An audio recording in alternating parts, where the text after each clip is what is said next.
اعوذ باللہ من الشیطان الرجیم بسم اللہ الرحمن الرحیم۔ آج کا ہمارا سبق جو ہے تغیرات مضارعہ کے حوالے سے ہے۔ یہ سبق ان نئے طلباء کے لیے نہیں ہے، طلباء و طالبات کے لیے جو کہ ابھی بالکل ریسنٹلی فرسٹ ٹائم پڑھ رہے ہیں، پہلی دفعہ ابھی وہ سیکھنے کی کوشش کر رہے ہیں۔ یہ سبق ان کے لیے نہیں ہے، یہ ٹیچرز حضرات ان کے لیے ہے، اور وہ طلباء و طالبات جو پہلے سے ہی صرف و نحو کے ساتھ آگہی رکھتے ہیں، یہ ان کے لیے سبق ہے۔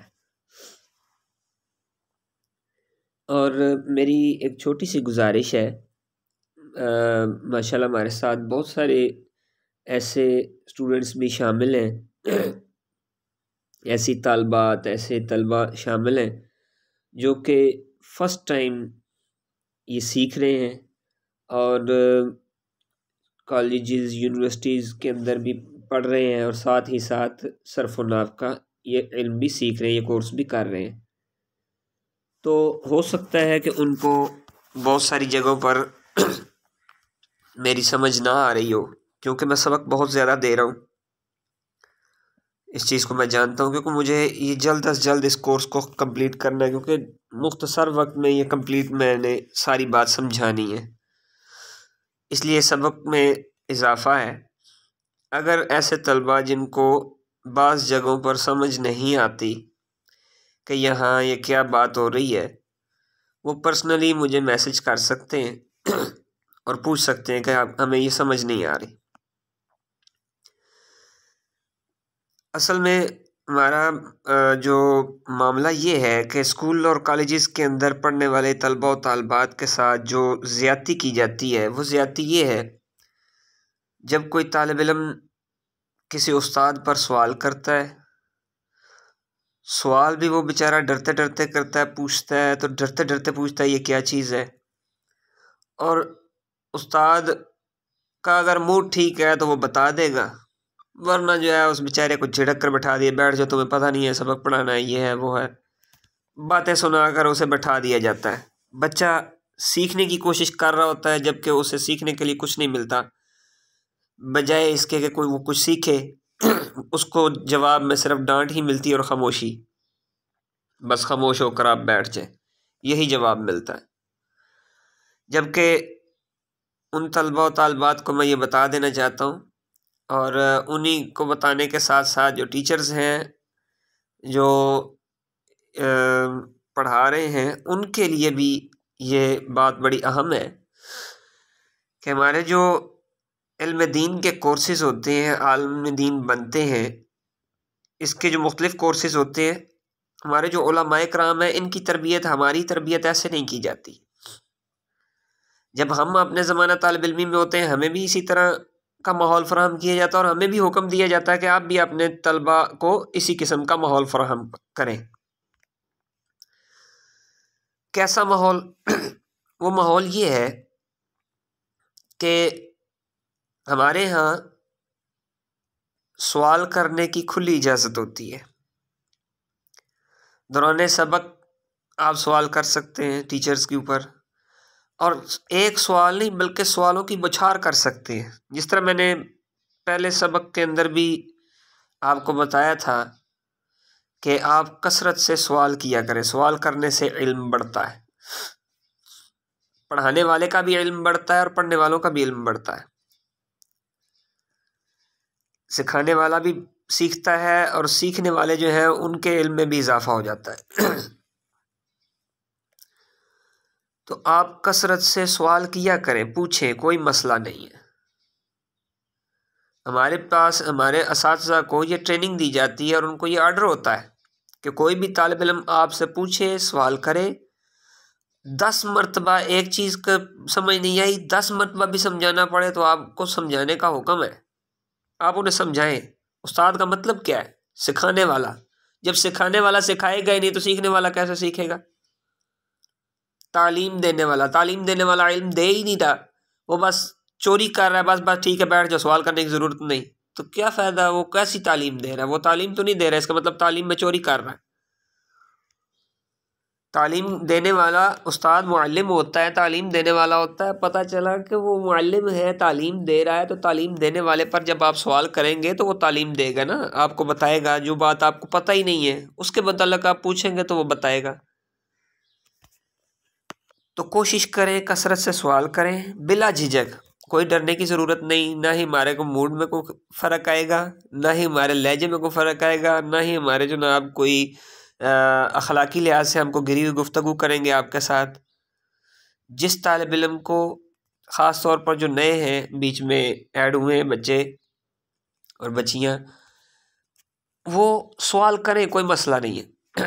یہ اسکول کالجز والی بات نہیں ہے کہ آپ سوال کریں گے تو اگلے جناب استاد کا موڈ خراب ہو جائے گا. موڈ کیوں خراب ہوگا بھائی؟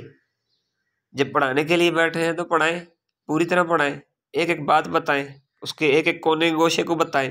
نہیں سمجھ آتی تو ہمارے اوپر یہ حکم لاگو ہوتا ہے کہ ہم اسے سکھائیں، ان بچوں کو پڑھائیں. پڑھانے کے بعد 10 مرتبہ بھی اگر اس کو سوال کا جواب دیں، 10 طریقوں سے سکھانے کی کوشش کریں، اگر اس کو سمجھ نہ آئے تو بجائے اس کے کہ ہم اسے ڈانٹنا شروع کر دیں، تب بھی ہمارے اوپر لازم ہے کہ کوئی اور پیٹرن استعمال کریں، ڈیفرنٹ پیٹرن یوز کر کے اس بچے کو سکھائیں. کیونکہ 5 انگلیاں برابر نہیں ہوتی، کسی کو کسی طریقے سے سمجھ آتا ہے، کسی کو دوسرے طریقے سے سمجھ آتا ہے. ابھی میں ایک طریقے سے پڑھا رہا ہوں جو میرا اپنا سٹائل ہے.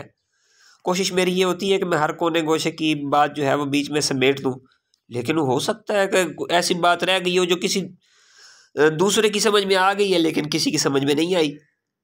تو اس کے متعلق اس کا حق بنتا ہے وہ سوال کرے، پوچھے کہ بھئی آپ نے یہ بتایا تھا تو یہ مجھے سمجھ نہیں آئی، باقی کسی کو آئی ہو تو آئی ہو، مجھے سمجھ یہاں سے نہیں ہے، مجھے وضاحت کرے. تو میرا حق بنتا ہے، میرا فرض بنتا ہے کہ میں آپ کو وہ سمجھاؤں بات.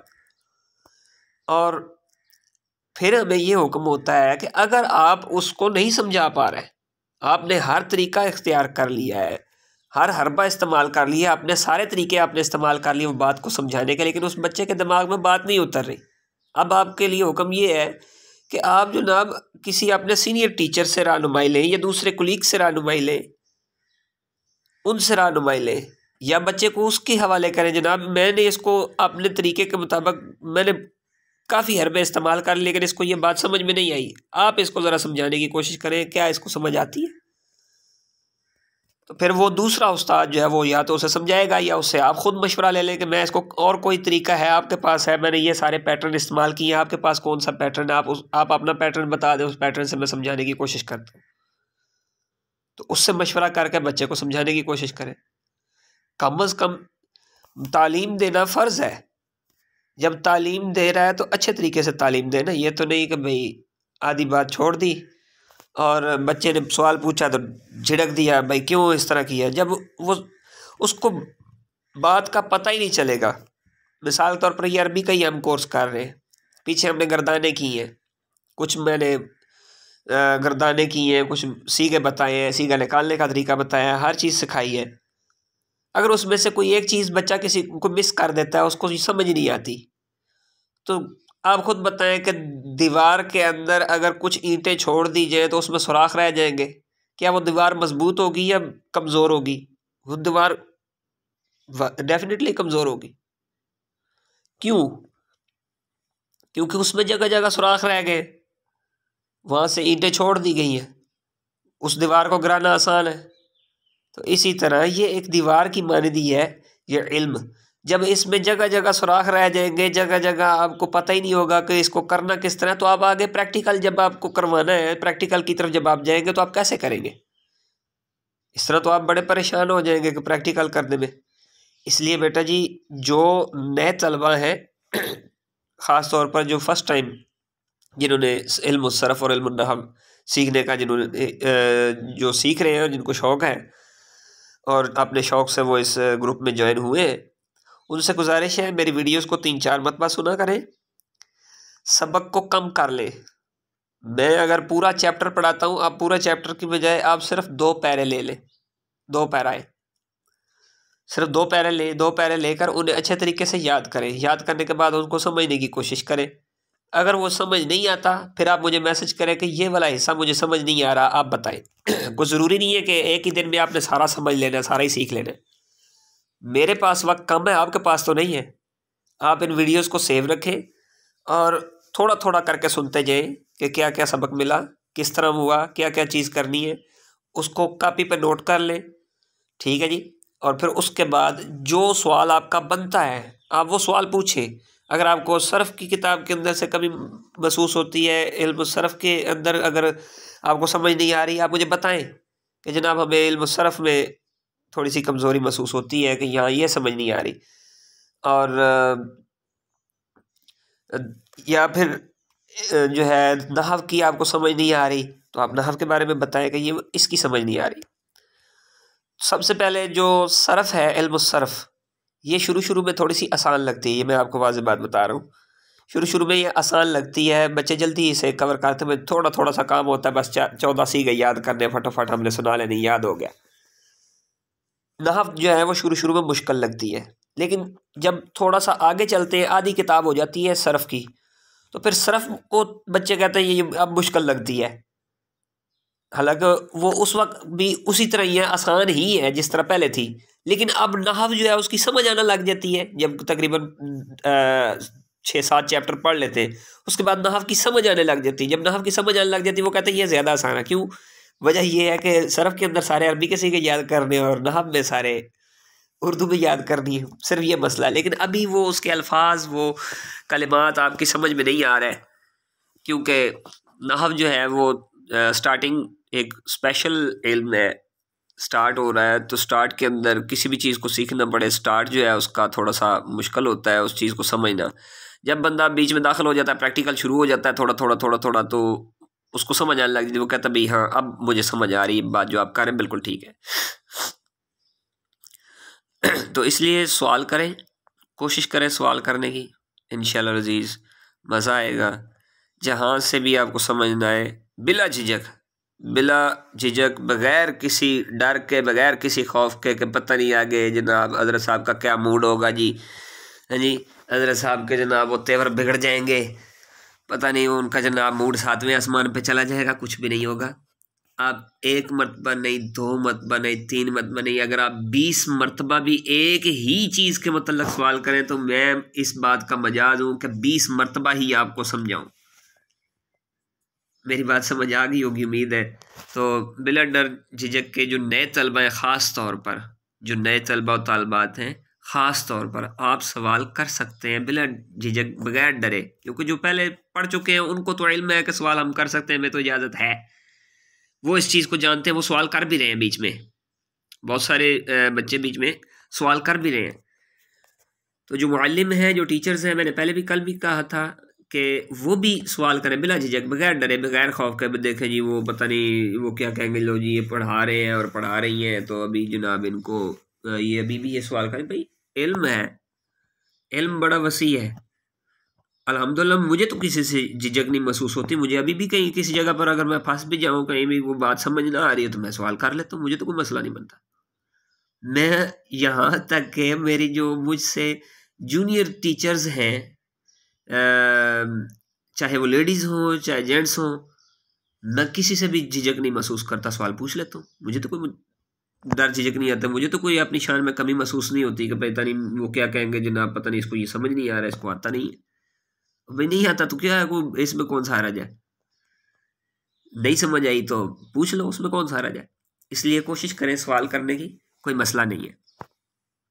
میں اپنے سے کئی گنا چھوٹے بچوں سے بھی بہت کچھ سیکھ لیتا ہوں، بچے ہمیشہ ہمیں بہت کچھ سکھا دیتے ہیں، کیونکہ ان کے سوالات، ان کی سوچ جدید سے جدید تر ہوتی چلی جا رہی ہے، ہماری سوچ اب پیچھے رہتی جا رہی ہے۔ جس طرح ہمارے بزرگ ہیں، جب ہم ان کے درمیان بیٹھے ہو کہتے ہیں پتہ نہیں آپ لوگ کیا باتیں کرتے ہیں، یہ ہماری سمجھ سے باہر ہیں، جس طرح کی آپ گفتگو کرتے ہیں، جس طرح کی آپ، جس علم کی آپ باتیں کرتے ہیں وہ ہماری سمجھ سے باہر ہے، یہ نئی باتیں ہیں۔ تو اسی طرح جو ہماری آنے والی آگے نسل ہے وہ بھی اسی طرح ہم سے زیادہ ایڈوانس ہیں، اور ہم سے زیادہ ہے، تو ہمیں سیکھنے کو بہت کچھ ملتا ہے ان سے، بچوں سے بھی بہت کچھ سیکھنے کو ملتا ہے۔ دنیا سیکھنے کی جگہ ہے، سیکھیں، جہاں سے بھی آپ کو علم ملتا ہے، علم لینا ہے، علم حاصل کرنا ہے۔ اگر وہ یہی معاملہ ہوتا ہے جو شرمندگی محسوس کرتے تو بدر کی قیدیوں سے آقا کریم علیہ السلام تعلیم نہ سیکھنے کے لیے مسلمانوں کے بچوں کو کہتے کہ بدر کے قیدیوں کو یہ نہ کہتے کہ میرے بچوں کو تعلیم سکھاؤ، لکھنا پڑھنا سکھا دو،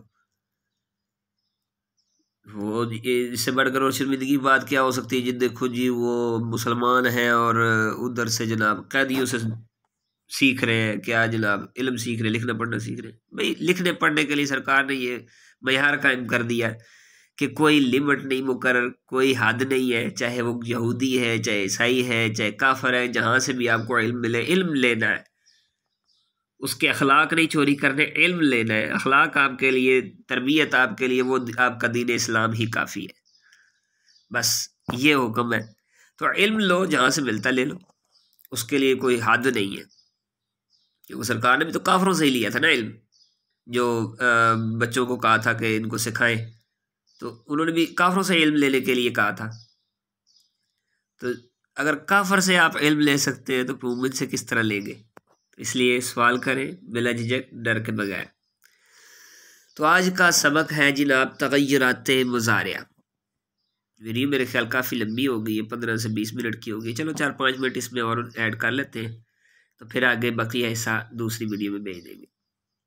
تغیرات مضارع سے مراد تغیر، غیر یغیر تغیرن، یعنی کہ تبدیلیاں، تغیر تبدل ہونا، تبدیلیاں ہونا، کوئی بھی تبدیلی رونما ہو تو کہتے تغیر ہو، تغیرات ہو رہے ہیں۔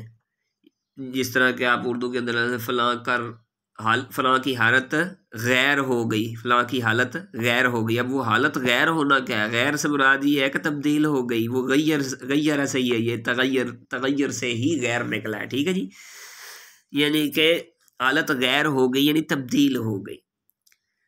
اس سے مراد مضارع کے صیغے میں کچھ لفظی تبدیلیاں ہوتی ہیں اور کچھ معنوی تبدیلی ہوتی ہیں۔ وجہ یہ ہوتی ہے کہ مضارع جو ہے وہ ماضی پر بھی دلالت کرتا ہے، مضارع کا جو صیغہ ہے وہ حال اور مستقبل دونوں پر دلالت کرتا ہے، حال اور مستقبل دونوں معنوں پر دلالت کرتا ہے۔ کبھی کبھی ماضی کا معنی بھی دے لیتا ہے، جس طرح کہ وہ ماضی استمراری، شروع میں کانا لگ جاتا ہے۔ تو فی الوقت جو مین چیز ہے وہ ہے دو معنی، مضارع کے جو دو معنی ہیں، ایک ہے حال اور دوسرا ہے مستقبل۔ اس لیے اس کے اندر جو ہے مضارع کے اندر 5 مرفوع صیغے ہوتے ہیں، یہ آپ کو ذہن میں رکھنا پڑے گا۔ 5 مرفوع صیغے ہوتے ہیں، یہ چیز جو نئے اسٹوڈنٹ ہیں وہ بھی یاد کر لیں، ان کے لیے بھی ہے تو وہ بھی سیکھیں۔ یعنی 5 مرفوع صیغے ہوتے ہیں پیش والے، 7 صیغے وہ ہوتے ہیں جن کے آخر میں نون اعرابی ہوتا ہے۔ بس آپ نے یہ نام ذہن میں رکھنے ہیں، پھر جب آگے جائیں گے تو میں آپ کو یہی چیزیں وہ گن گن کے الگ الگ کر کے دکھاؤں گا کون کون سے۔ اس کے بعد جمع مونس غائب اور جمع مونس مخاطب کے آخر میں نون ضمیری ہوتا ہے، 2 نون ضمیری ہوتے ہیں، 7 نون اعرابی ہوتے ہیں، 5 مرفوع صیغے ہوتے ہیں، ٹھیک ہے جی۔ تو یہ جو ٹوٹل 14 صیغے ہو جاتے ہیں، 5 اور 7 کتنے ہو گئے؟ 12 اور 2 14، یہ 14 صیغے ہیں جن کو آپ نے ذہن میں رکھنا ہے۔ تو ان کے شروع میں کچھ الفاظ اور کچھ حروف داخل ہو جاتے ہیں فعل مضارع کے شروع میں، جس طرح ماضی کے شروع میں نے آپ کو بتایا کوئی ایکسٹینشن لگ جاتی ہے، مختلف قسم کی ایکسٹینشن لگ جاتی ہے، کبھی وہ ماضی جناب بعید ہو جاتی ہے، کبھی قریب ہو جاتی ہے، کبھی شکی ہو جاتی ہے، کبھی تمنی ہو جاتی ہے، کبھی جناب استمراری ہو جاتی ہے، کبھی جناب شرطی ہو جاتی ہے، یعنی مختلف ماضی کی قسمیں آ جاتی ہے، کبھی ماضی منفی ہو جاتی ہے، کبھی مثبت ہو جاتی ہے۔ اسی طرح فعل مضارع کے شروع میں بھی کچھ نہ کچھ حروف داخل ہوتے ہیں، کچھ نہ کچھ الفاظ، کچھ نہ کچھ کلمات داخل ہوتے ہیں، جن کے داخل ہونے کی وجہ سے مضارع کے اندر کبھی لفظوں میں کوئی تبدیلی آ جاتی ہے، کبھی معنوں میں تبدیلی آ جاتی ہے، اور کبھی لفظوں اور معنوں دونوں میں تبدیلی آ جاتی ہے۔ تو ان کے لیے پھر آگے وہ تفصیل دے رہے ہیں۔ سب سے پہلے انہوں نے بتایا جناب جو معنوی تبدیلی نہیں بلکہ لفظی صرف معنوی تبدیلی پیدا کرتے ہیں، معنوں میں تبدیلی پیدا کرنے والے حروف ہیں، وہ کون سے ہیں؟ لام مفتوح ہے، سین ہے، صوفہ ہے اور لا ہے۔ لام مفتوح، سین، صوفہ اور لا، یہ صرف معنوں میں تبدیلی پیدا کرتے ہیں، باقی مضارع کا صیغہ اسی طرح ہی رہتا ہے۔ جیسے لام مفتوح ہے یہ مضارع پر آتا ہے اور اسے زمانہ حال کے ساتھ خاص کر دیتا ہے، جیسے لیفتح، وہ البتہ کھولتا ہے، ٹھیک ہے جی، زمانہ حال کے ساتھ خاص ہو گیا. انی لیحزننی، بے شک وہ مجھے غم میں ڈالتا ہے. ابھی حال کے ساتھ یہ خاص کر، لام اگر لگ گیا مضارع پر تو یہ حال کے ساتھ خاص کر دے گا. سین مضارع مستقبل کے اندر قریب ہی کسی کام کے کرنے کو کہتے ہیں. مستقبل قریب کے لیے سین لگ جاتا ہے، جیسے وہ ابھی جان لے گا، وہ ابھی جان لے گا. پنجابی جی گل اے ہونے ہی انہوں پتہ لگ جانا ہے، ٹھیک ہے جی، اے ہونے ہی پتہ لگ جائے گا. وہ جی کہندے نا پتر اے ہونے ہی پتہ لگ جانا، تینوں تھوڑا صبر کر جا خیر ہے. اور سوفا یہ مضارع کو مستقبل بعید کے ساتھ خاص کر دیتا ہے، ٹھیک ہے جی. مستقبل بعید یعنی تھوڑا دور کے مستقبل کے لیے، جیسے سوف یعلمون، وہ تھوڑی دیر بعد جان لیں گے. مطلب کہ یہ تھوڑا صبر کر جو، تھوڑی دیر بعد پتہ لگ جائے گا. تھوڑا صبر کر لو نا، یا تھوڑی دیر انتظار کرو، آپ پہ پتہ لگ جائے گا. پھر تو پہلی صورت میں یہ ہے اے ہونے تو پتہ لگ جانا ہے، تو دوسری صورت میں اے تھوڑا صبر کر جو نا، پھر پتہ لگ جائے گا. تو صبر کر لو تھوڑا سارا، یعنی مطلب آپ کو ویٹ کرنا پڑے گا پتہ لگانے کے لیے. جب تک کہ آپ کو پتہ چلے گا اتنی دیر کے لیے آپ کو انتظار کرنا پڑے گا، لیکن پہلی صورت میں انتظار نہیں ہے. اس کے بعد لا، جس طرح ماضی میں شروع میں لا داخل ہو رہا تھا، یہاں بھی لا داخل ہو رہا ہے. مضارع کو منفی کے اندر، مستقبل کے اندر نفی کر دیتا ہے، مستقبل کے معنی کے ساتھ خاص کرتا ہے اور نفی بھی کر دیتا ہے. جیسے لا یدخل، وہ داخل نہیں ہوگا. جس طرح آپ کہیں گے مینو پتا ہے انہیں انج ہی کر چھڑنا ہے، تو جواب آپ کہیں نہیں تو پریشان نہ ہو، وہ انج نہیں کرے گا.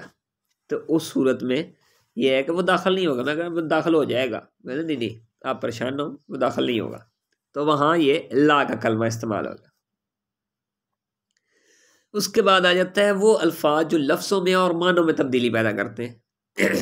اس کی تین قسمیں ہیں. پہلی وہ ہے جو صرف جو لفظوں میں نصب دیتے ہیں، دوسری وہ ہے جو مضارع کو جزم دیتے ہیں، تیسرا وہ ہے جو تاکید کا معنی پیدا کرنے کے لیے آتے ہیں. پہلی دو قسمیں تنہا، اور دوسری جو دونوں قسمیں ہیں ان میں نون تاکید آ جاتا ہے. نون تاکید لکھا ہوا ہے نا، اس میں نون تاکید بھی آ جاتا ہے. یہ لفظی اور معنوی تبدیلی پیدا کرتے ہیں. سب سے پہلے نصب دینے والے حروف آ گئے. یہ ان لن کئی اذن ہے، ان لن کئی اذن. وہ میں نے آپ کو بتایا، ابھی آگے سیگے میں آپ کو بتاؤں گا یہ 5 مرفوع سیگے کیا ہیں، 7 سیگے کیا ہیں، نون ضمیری کیا ہے. یہ گردان کے اندر جب آپ سیدھے رکھیں گے تو آپ کو ذہن میں آ جائے گا. یہ 5 مرفوع سیگوں کو نصب دیتا ہے، 7 سیگوں کے آخر سے نون عرابی گر جاتے ہیں، اور نون ضمیری میں کچھ عمل نہیں کرتا. نون نسوہ ہے نا، نون نسوہ اس کو کہتے ہیں، نون ضمیری اور نون نسوہ. میں اکثر مذاق کرتا ہوتا ہوں بھئی، جس طرح عورتیں ٹھیٹ ہے نا، مانتی نہیں، جو مرضی کر لو، بات کی سوئی بات گھما کے جدھر مرضی لے جاؤ، تو جب تھوڑی دیر بعد پھر پہنچو گے سوئی وہیں اڑی ہوئی ہے. وہ بات مانی نہیں، سوئی پھر وہیں اڑ گئی. تو وہ ان کی طرح بڑا مضبوط قسم کا نون ہے. وہ کہتا جو مرضی کر لو، میں نہیں جانا. استغفر اللہ، ناراض نہیں ہونا، مذاق کر رہا ہوں. ڈیٹ بڑے بڑے مرد بھی ڈیٹ دیکھیں، تو ویسے میں نے مذاق کیا ہے، سیریس نہیں لے لینا. لن یفعلنا، اس طرح تو اگر کہیں تو یہ تو تمام عورتوں پر یہ الفاظ صادق آتے ہیں اور یہ بے ادبی بھی ہو جاتی ہے. جس طرح کہ سیدتنا رابعہ بصری رضی اللہ تعالیٰ عنہ ہیں، امہات المومنین ہیں، اور دیگر ولیاء کاملہ ہیں، دیگر محدثین مفکرین کی والدہ ہیں، ٹھیک ہے جی، اولیاء کرام کی امہات ہیں، بڑی بڑی مقدس ہستیاں شامل ہیں. تو کیا وہ بھی ڈیٹ تھی؟ نہیں، نعوذ باللہ، استغفر اللہ. ویسے یہ ایک مذاق کے طور پر بات کی کہ بھئی یعنی ضد کی پکی ہونا مراد ہے. ڈیٹ سے مراد ضد کی پکی ہونا، کہ ضد کی پکی ہیں کہ اگر ایک بات پر اگر اڑ گئی تو اڑ گئی، سوال ہی پیدا نہیں ہوتا کہ ہٹنا ہے، پیچھے ماننا پڑے گا. کیونکہ آقا کریم علیہ السلام کا خود فرمان ہے، سرکار نے فرمایا عورت جو ہے مرد کی ٹیڑھی پسلی سے پیدا ہوئی ہے، اگر اس کو سیدھا کرنے کی کوشش کرو گے ٹوٹ جائے گی. جہاں یہ اڑ گئی ہے بلا ولو کے کام چلانا پڑے گا، اب طریقے سے ہی کام نکالنا پڑے گا، منانا پڑے گا. زبردستی نہیں کر سکتے. تو یہی بات ہے، یہ نون نسواں بھی اسی طرح ہی ہے، اس کے ساتھ آپ زبردستی نہیں کر سکتے، بلا بلو کے گزارا کرنا پڑے گا اس کے ساتھ. اس کے بعد آ جاتا ہے جناب اگر مضارع کے آخر میں حرف علت واو الف یا ہو، حرف علت آخری حرف علت ہو تو وہ اپنی حالت پر قائم رہتا ہے، اس پر جو ہے وہ اعراب جو ہے اس کا تقدیری ہو جائے گا. ٹھیک ہے جی. واو یا ہو تو نصب میں ظاہر ہوگا، اور اگر الف ہوگا تو تقدیری ہو جائے گا اعراب. تو آگے مثالیں انہوں نے دے دی ہیں. اب آپ کے ذہن میں ہوگا کہ الف کی مثال تو نہیں دی، یہ لئی اردا الف کی مثال آپ کو پہلے پیچھے بتایا تھا کہ یہ جو کھڑی زبر ہے یہ الف کی شارٹ کٹ فارم ہے، عربی ذرا شارٹ کٹ کے قائل ہے. اس کے بعد آ جاتا ہے معنوی تبدیلی. اب جو الفاظ یہ جو ہے معنوں میں کیسے تبدیلی پیدا کرتے ہیں، یہ تو لفظی تبدیلی پیدا کر رہے تھے نا، نصب دینے والے حروف، یہ والے حروف نواصب، لفظوں میں یہ تبدیلی کی، اور معنوں میں کیا تبدیلی کر رہے ہیں؟ معنوں میں یہ تبدیلی کر رہے ہیں کہ یہ مضارعہ کو مصدر کے معنی میں کر دیتے ہیں، یہ مصدری معنی میں، ان جو ہے ان مصدریہ اس کو کہتے ہیں، اور مستقبل کے ساتھ خاص کر دیتا ہے. اس ان کو ان مصدریہ بھی کہتے ہیں، جیسے این ینصرنی، اس کا میری مدد کرنا ایسا ہی ہے جیسے کہ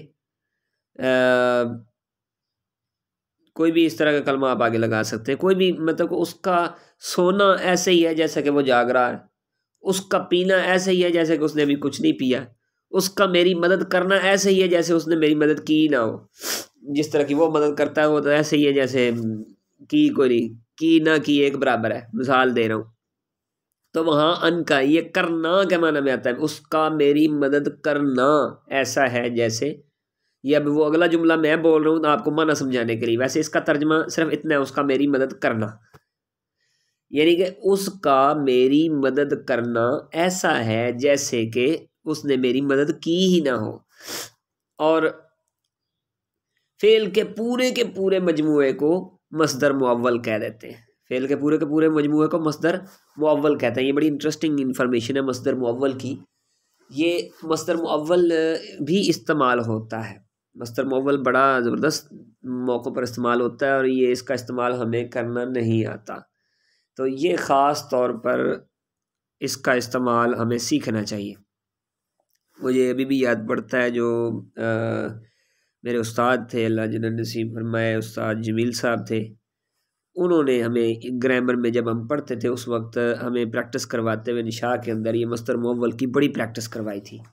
آج یہ کلمہ جب نظروں کے سامنے سے گزرا دیکھیں ان کی یاد تازہ ہو گئی، اور وہ ساری باتیں دماغ کے سامنے آ گئی. ہمارے اساتذہ ہمیں جب پڑھاتے ہیں تو وہ اس طریقے سے پڑھاتے ہیں.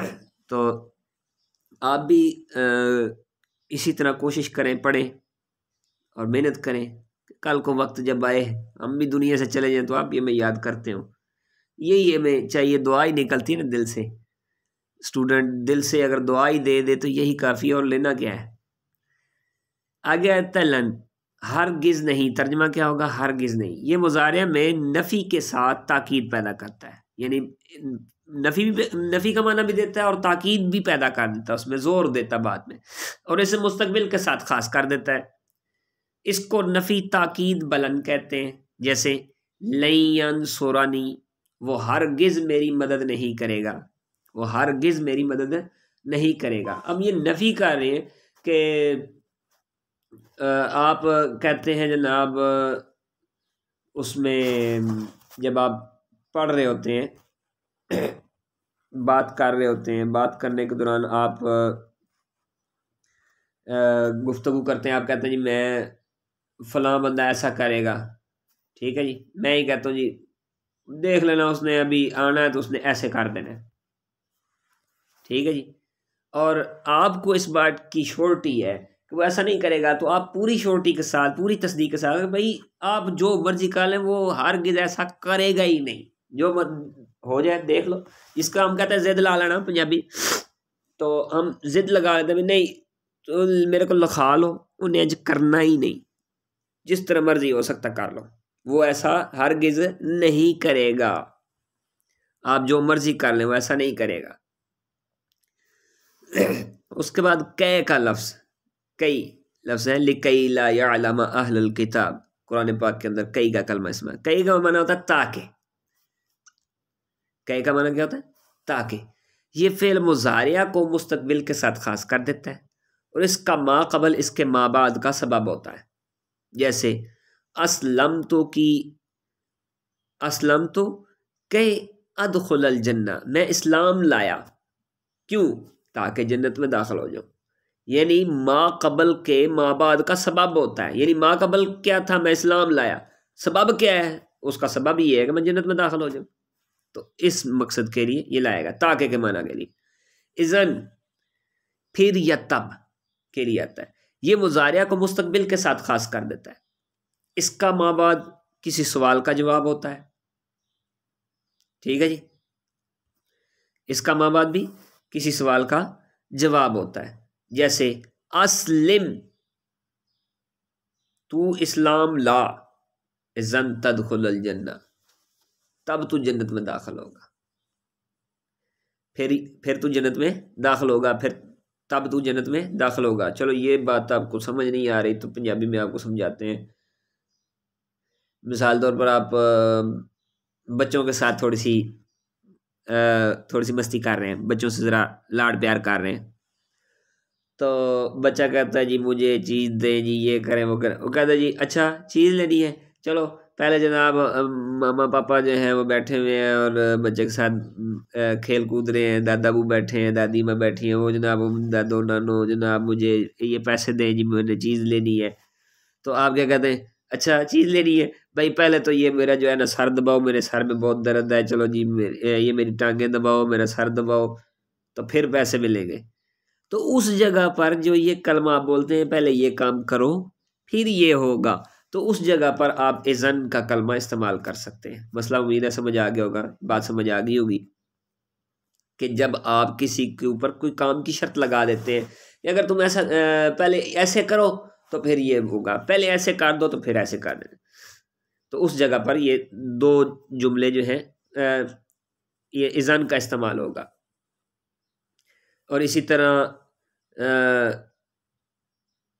یہ تو کام کا آرڈر دیا جا رہا ہے نا، آپ کے ذہن میں ہوگا یہ پھر یہ تب، تو یہ تو کسی کام کو کرنے کا حکم دیا جاتا ہے اور اس کے بعد جو ہے وہ اس کا صلہ دیا جاتا ہے، نہیں، ٹھیک ہے جی، تو یہ اس کا صلہ دیا جاتا ہے۔ تو یہاں آپ ایک اور چیز بھی آپ کر سکتے ہیں، ٹھیک ہے جی، وہ چیز کس طرح کر سکتے ہیں کہ آپ کے ذہن میں ہوگا کہ پھر یہ تب کا معنی ہم ایک اور معنی میں بھی لے سکتے ہیں۔ یہ میں اب ایک سوال بنتا تھا لیکن آپ نے اس سوال کرنا کوئی نہیں ہے، مجھے پتہ ہے ہو سکتا ہے آپ کے ذہن میں آ گیا ہو، لیکن میں اس سوال کو حل کر رہا ہوں۔ سوال یہ ہے کہ اگر ہم اس کا ترجمہ اس طرح کر لیں کہ اس معنی کے لیے استعمال کر سکتے ہیں کہ پہلے یہ کام کر لو پھر یہ کر لینا، ٹھیک ہے جی، پہلے یہ کرو پھر یہ کرو پھر یہ کرو پھر اس طرح کرو پھر اس طرح کرو، وہاں بھی تو ہم پھر بولتے ہیں نا، پھر یہ تب، تب یہ پہلے جو ہے وہ آپ روٹی پکا لیں، تب جو ہے وہ سالن بنانا، پہلے روٹی پکا کے تب سالن بنا لیں۔ اب وہاں پھر یہ تب کا کلمہ ہم استعمال کرتے ہیں، تو کیا وہاں یہ اذن کا کلمہ استعمال ہوگا؟ تو جواب ہے نہیں، کیونکہ یہ اس جگہ پر جہاں میں نے یہ نشان لگا رہا ہوں، یہ والی جگہ، اس فقرے کو پڑھیں، اس اور اس کا ما بعد کسی سوال کا جواب ہوتا ہے، یعنی کہ جو بعد میں اذن کے بعد میں آ رہا ہے وہ پیچھے آنے والے کسی سوال کا جواب ہے۔ سوال کیا تھا؟ تو اسلام لا، تو پھر کی ہوئے گا؟ جواب ہے بھائی تو پھر جنت میں داخل ہو جائے گا، تو یہ اس کا جواب دیا جا رہا ہے۔ اس کے بعد آگے حروف جوازم آ جاتے ہیں۔ ویڈیو لمبی ہو گئی تو اگلی ویڈیو میں۔ السلام علیکم ورحمۃ اللہ وبرکاتہ۔